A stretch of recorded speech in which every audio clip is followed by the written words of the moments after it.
Caesar, Daddy's got a question for you. Shall Daddy train? Shall Daddy train or shall Daddy not train? Oh.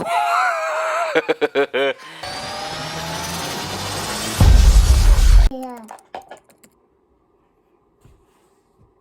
Here you go.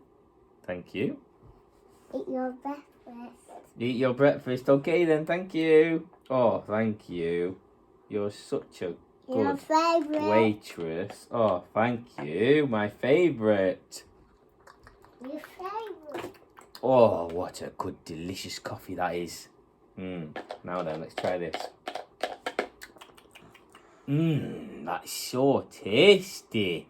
I'm going to eat the whole thing. With yours. In my tummy. Ah. It's in my tummy. With your straw. Shall I poo-poo it out? Yeah.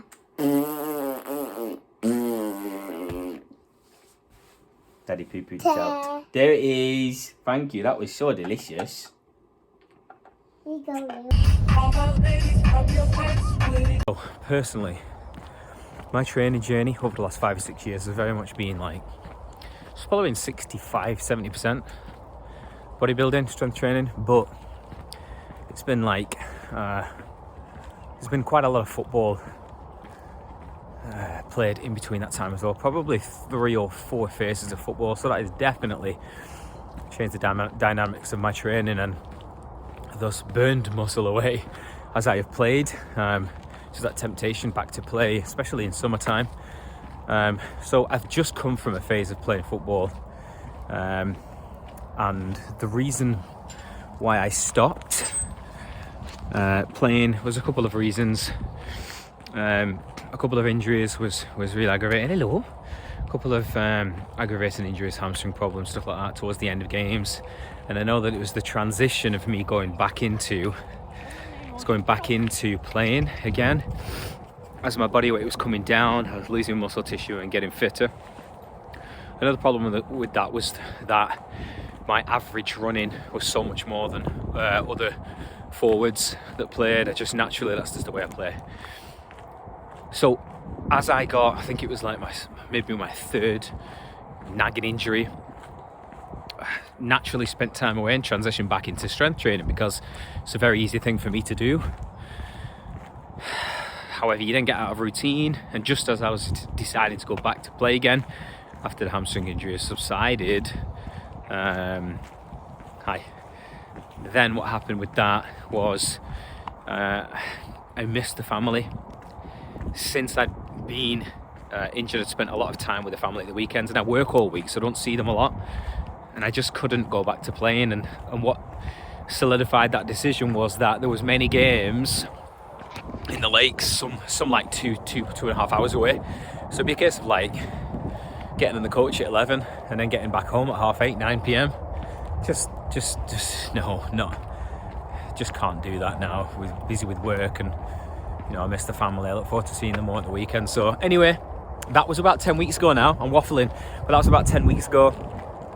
Maybe 11, something like that. I've had a couple of mesocycles since then, and I'm back into lifting again, and I've gained maybe half a stone, and I've done it quite leanly as well, so I've not gained too much body fat, and I'm now around 12 stone 10 and a half, so maybe 178.5 pounds, give or take a pound. Feeling good, really enjoying it, and I'm fully transitioning back in with no plans on returning back to playing. So fully immersed in it now, and looking forward to achieving the best physique ever to date. But I know that at my stage of training, now that I've caught back the gains that I lost, because I did train hard just before I went back to football, and I felt like I was in the best position I've been in. I've just got back to that position now. It took me a few months, nearly. So from this point onwards, I'm looking forward to making brand new progress. And yeah, enjoying training. I feel like my knowledge is better than ever as well. So I'm looking forward to implementing new stuff that I've learned. The main people that I learn off, I mean, experience is a big one for sure. Trial and error. But Mike Israetel, Dr. Eric Helms are a couple of people that I learn a lot of my information from, and just carrying out. The main thing I've learned this time round is to make sure that I implement deloads when I'm feeling fatigued, because without them, I've trained too much in a fatigue state. My lips are so cold. I've trained too much in a fatigue state, and I know that has dipped into progress for sure. That's taken progress away from me, and I've ended up getting quite drained from it. So recently I've been implementing those deloads really well and building up intensity throughout the weeks, not starting off training at failure, for example, training 3-4 reps in reserve and building that up over the cycle, and also progressing with better methods as well. But I can go into all this at a later date. This first video back is just to dip my toes in the water and start them off, to be honest, because you see a lot of YouTubers do this stuff, and I'm not gonna lie, you think, why the fuck would anyone want to watch my shit? But that's exactly how I feel. Having said that, I watch everyone else's shit and I love them. I love bodybuilding videos, just like, you know, George Osborne, Will Tennyson, Vitruvian Physique. There's so much that I watch. So I just thought that as a personal trainer, you have to market. So why not market on a platform that you enjoy and you use? So that is why I'm now making YouTube videos, as well as blogs for my website and social media and stuff like that, just because I think in the past I've relied too much on social media and not other things, whereas now I've got more eggs in my basket, so to speak, and it's not too much effort, like just not putting the camera on. Like when I watch Georgie Boy's videos, he just literally chats shit and you watch it because it's good, because you know it's easy watching when you've got some downtime and that. And obviously you get value from it as well, of course, from his personal training, personal strength training experience, and just, you know, what he's going through. But I think the point is everyone has a different personality. But for me, I'm more I don't know, I guess my niche would be more parents like myself, who still strength train, have that interest, but have bums to clean and babies to feed and all that kind of stuff. So anyway, we'll see how it goes. I'm going to try my best to get out a video once a week. And what I will also do is thank you for those people who have sent in your questions for the week. There's a few questions there. I'll do my best to answer some of them. Some of them aren't very specific to aesthetics, muscle building and strength. However, my general knowledge base is I would say decent. So I will answer those questions at the end of this video. Anyway, I'm waffling, I'm chatting on. Oh wow, my skin looks awesome in that light. Shit, grey beard, man. Jesus, getting older now. 33, yeah.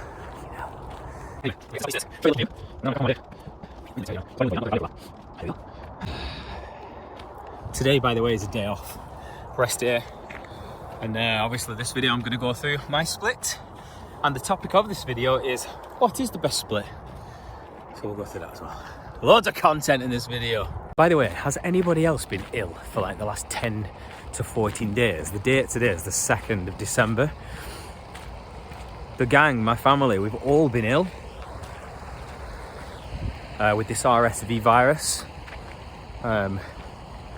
Like proper chesty cough, congested massively, just feeling really rough generally, shit sleep and no energy, no motivation, almost feel a bit down. A lot of people close to us have had it as well. So yeah, just curious how everyone else has been faring with that. I've got through training now. There was a few sessions that I trained through and I was like, maybe I should have this off. But I trained through it. It was luckily turned out to be week 1 of the cycle. So like intensity was, you know, 3-4 reps in reserve ish. And so not that hard. So I got through it, but wow, it just felt rough. And trained, I've already trained 3 sessions this week. Second session felt all right. Third session, which is yesterday, felt much better. So I feel like I've recovered now, but the cough is just little Leo and Sophie have had this cough. They're both fine now, but they've got this never-ending chesty cough throughout sleep as well. And Gran needed antibiotics. Leo's had antibiotics as well. So anyway, I guess my general recommendation there for people that that get ill is just to try and maintain progress through that period, or have a deload week whilst you're not feeling well and then cracking after that. The worst thing people can do is completely stop training for like 2 weeks, because then you regress, and then it plays havoc with your mentality, because you took a step back and then you kind of don't start again, because you know you've got to work hard to get back to that point. So always try and minimize damage through periods of shit, basically. And then when life settles down and you're feeling good, you push on and you kind of gain new territory, if you will. Another quick point that I wanted to add on to what this channel is going to be all about: it's not just about the aesthetics, it's going to be about the lifestyle stuff, like how you adhere to things. And I think as parents of two, we both work, we've got to be super savvy about how we've got to be super savvy about how we fit into our schedule. Healthy eating, don't get me wrong, we eat a bit of shit as well, but also training. And I think that passing this knowledge on to people, the mindset stuff as well, as the aesthetics, as the lifestyle, will really help other parents and families to stick to structure, to have routine, to have organisation. Because a lot of the time it's not like it's not training optimally or doing the best stuff that brings results. It's just being consistent enough over time that brings you like 80% of your results over time. So yeah, we want to pass on that as well. And obviously we're a coaching platform too. We're online personal trainers, so hopefully we can put those points across and provide value on all things fitness. Geezer, Daddy's got a question for you. Shall Daddy train? Shall Daddy train or shall Daddy not train? Oh. Do I hair carbon black?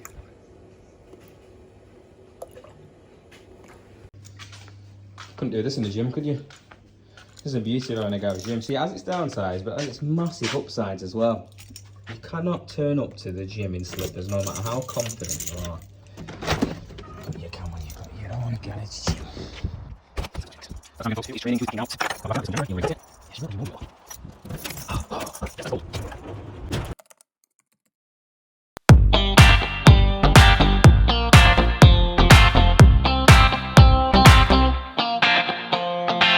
I see a sky with a reindeer car, but I'm not running. I see a train moving all too fast, but I'm not leaving. And you go round and round and round, and you cannot see. I will right behind you, a hawk in the tree. You look so beautiful today, and how the game is changing. Just like a stranger, suddenly you know something.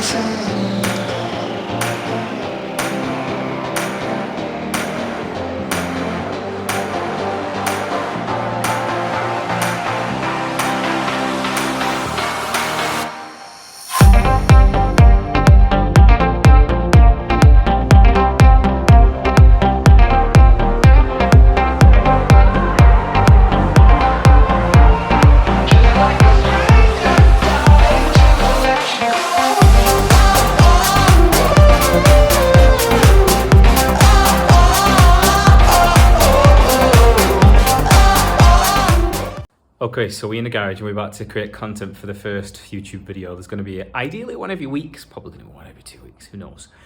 You'll have to let us know if they're shit, if they're any good, what you like about them, what you don't like about them, and I will make them better over time. The goal is to transfer value, knowledge, education on how to get in shape, especially as a parent with a family, with a busy working life.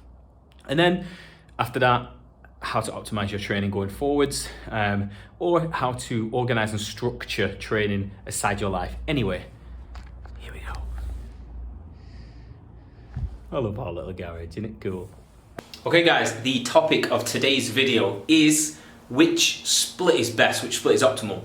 I'm going to try and keep it as simple as I can, because I really do feel that this topic is way overcomplicated and people really worry too much about choosing the right split.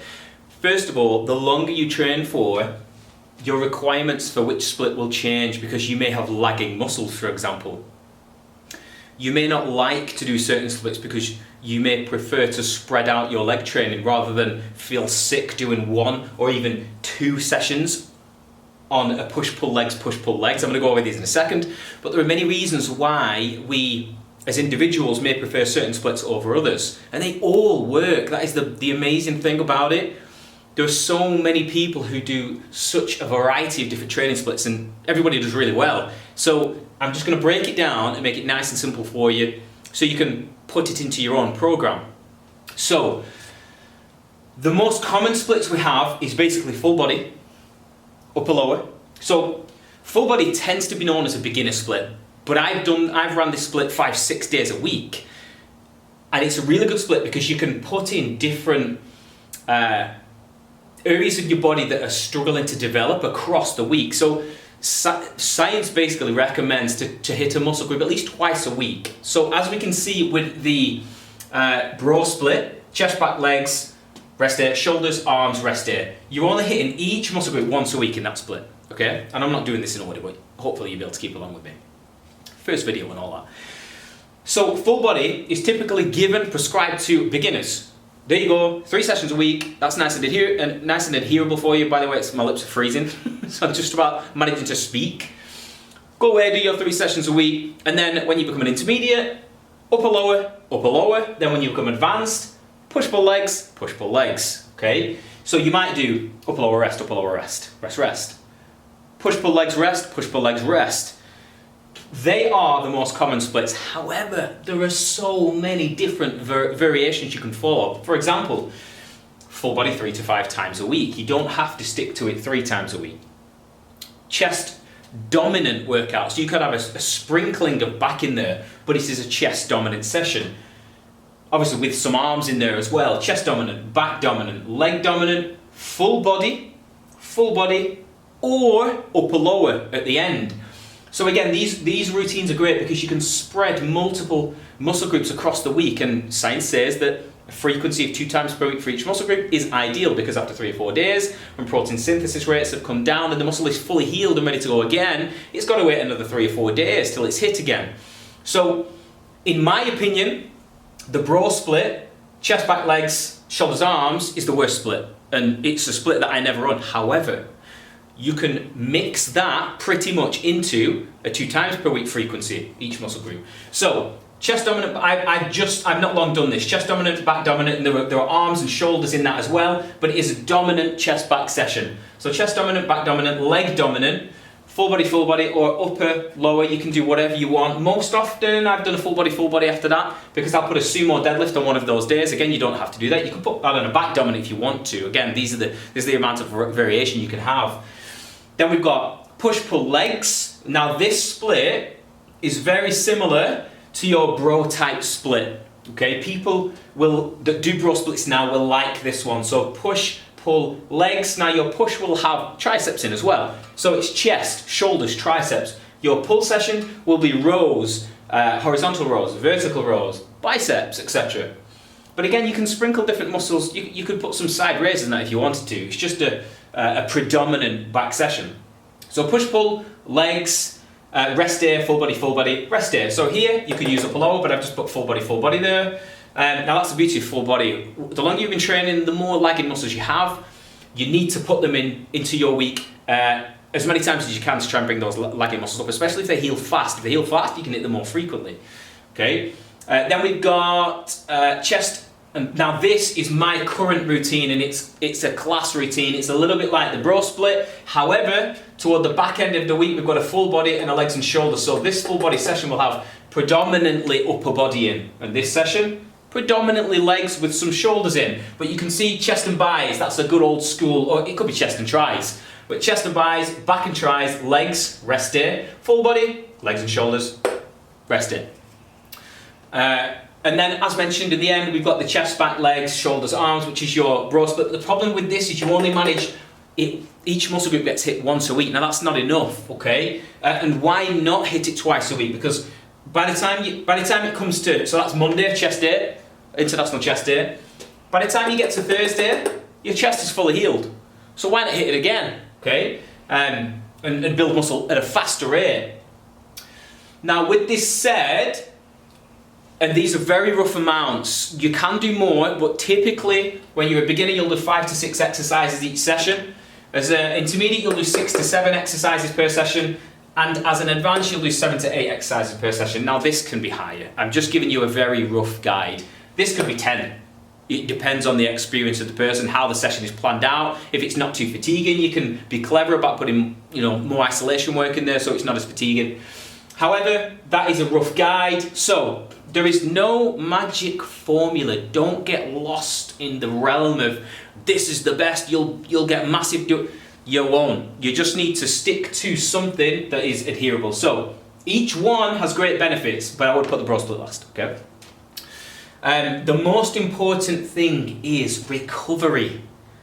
Make sure you are recovering and that your training cycles are lasting at least 4 to 5 weeks before you burn out so that you're building muscle for as long as you can.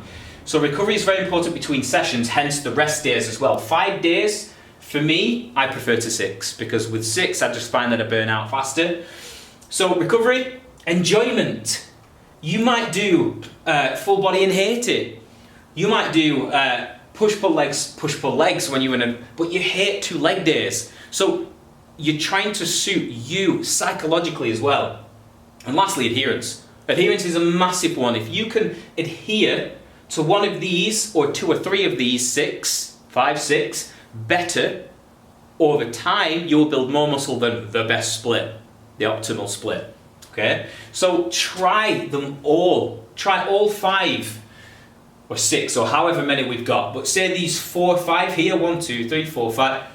I'd suggest not the Bro Split. So these 4 here. So full body, chest dominant, back dominant leg, full body row, push pull legs, rest day, full body, rest day, chest and bis, back and tries, legs. Try them all, see which one you prefer the most. And again, you could do an upper lower as well. But this could be upper lower, full body. There's so many ways of doing things. So when you sit down and you devise your program, don't feel as if because this person is doing the split, that's the best split to do, because there are so many. Guys, I hope this has helped. Let me know below which split you do, which split you've done the most, or which split you fancy a crack at. What was your perception of this topic? Did you realise that there was so much freedom? Do you think you had to do a certain split? So again, main point, try to train each muscle twice per week. Other than that, enjoy yourself and you will definitely build muscle over time. Are you having fun? Sophie, what are you doing? What's that? Sophie, what are you doing? I check the I made Daddy a monster. Oh, wow, you're making Daddy a monster. I'm a sticker monster. Daddy sticker monster. So first video is done. If you watched the whole thing, you're a legend. Thank you very much. If you watched the whole thing, comment Garage Gym and let me know that you watched the full thing. Don't forget, like, subscribe, click the bell button, notifications. Look at me, I'm trying to be a YouTuber. And the next video should be uploaded within the next week. I'm going to try and do 1 a week. If you've got any questions on any topics you'd like me to cover, comment below. See you in the next one.